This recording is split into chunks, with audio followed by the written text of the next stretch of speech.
একটা সময় মাহমুদুল্লাহ ছাড়া বাংলাদেশের কোনো ফিনিশার ছিল না। তবে এখন ফিনিশারদের ছড়াছড়ি। এশিয়া কাপে এই ফিনিশাররাই বাংলাদেশের বড় ভরসা হতে পারে। তেমনই কিছু তরুণ ফিনিশারদের দেখে নিন। প্রথমে আসবে জাকির আলীর নাম। বিশ্বমানের একজন ফিনিশারের যে অভাবটা বাংলাদেশ ক্রিকেটে ছিল, জাকির আলীর মাধ্যমে তা পূরণ হয়েছে। বড় বড় ছক্কা হাঁকানোই জাকিরের জুড়ি মেলা ভার। অফ স্টাম্পের উপর স্টান্ট নিয়ে লং অন লং অফ দুদিক দিয়ে বলকে সীমানা ছাড়া করতে পারেন জাকির। আদর্শ ফিনিশাররা এভাবেই খেলে। দলের বিপদের সময় জাকেরের ব্যাট হাসে। সব ব্যাটসম্যান প্যাভিলিয়নে ফিরে গেছেন, জাকের একটা প্রান্তে দাঁড়িয়ে আছে। এমন ঘটনা বহুবার ঘটেছে। উপযুক্ত সঙ্গী পেলে জাকের আলী তার ইনিংস লম্বা করতে পারেন। মাঠে জাকেরের উপস্থিতি আলাদা করে চোখে পড়ে। তার সরব ও চনমনে উপস্থিতি দলের পারফরমেন্সেও ইতিবাচক প্রভাব ফেলে। তবে এক দুটো ম্যাচে খারাপ করলেও সমালোচনাটাও থেমে থাকে না। বিশেষ করে তার সীমিত শর্ট রেঞ্জ আর অতি লেগ সাইড নির্ভরতা নিয়ে কথা হয়। জাকের সেসব থোড়াই গিয়ার করেন। রানের পর রান করেই তিনি সমালোচকদের মুখ বন্ধ করে দেন। জাকের আলীর সবচেয়ে বড় গুণ হল তিনি মন্থর পিছিয়েও সাবলীল ব্যাটিং করতে পারেন। ব্যাটিংয়ের পাশাপাশি উইকেট কিপিংও করেন জাকের। অতীতে ক্রিকেট বিশ্বে গিলক্রিস্ট, ধোনির মতো উইকেট কিপার ফিনিশার দেখেছে।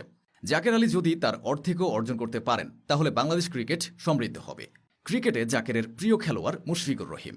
মিস্টার ডিপেন্ডেবলের জীবনযাপনে মুগ্ধ জাকের, হতে চান তার মতো দেশসেরা ব্যাটসম্যানদের একজন।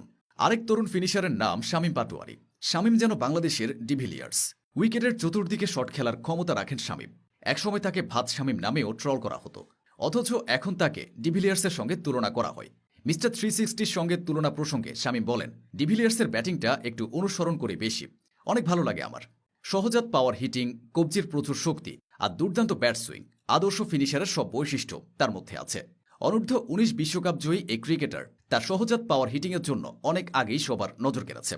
শামীম যে ধরনের ব্যাটিং করেন, বাংলাদেশে তিনি সেটার সূচনা করেছেন।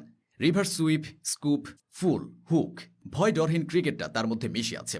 কিন্তু সফলতার জন্য ধারাবাহিকতাও বড় একটা বিষয়। শামীম শুরুতে ছিলেন অধারাবাহিক। জাতীয় দলে এসেছিলেন, আবার বাদপড়া ছিলেন। অনেকে ধরে নিয়েছিল অন্যদের মতো তিনিও হারিয়ে যাবেন। শামীম সে ধারণাকে ভুল প্রমাণ করেছেন, ফিরেছেন কয়েক গুণ শক্তিশালী হয়ে। যখন তিনি ব্যাট করতে নামেন, টপ অর্ডারের সবাই তখন সাজঘরে থাকে। তাতে কি, শামীম রান করেন লোয়ার অর্ডারে এবং ট্যালেন্টারদের সঙ্গে করে।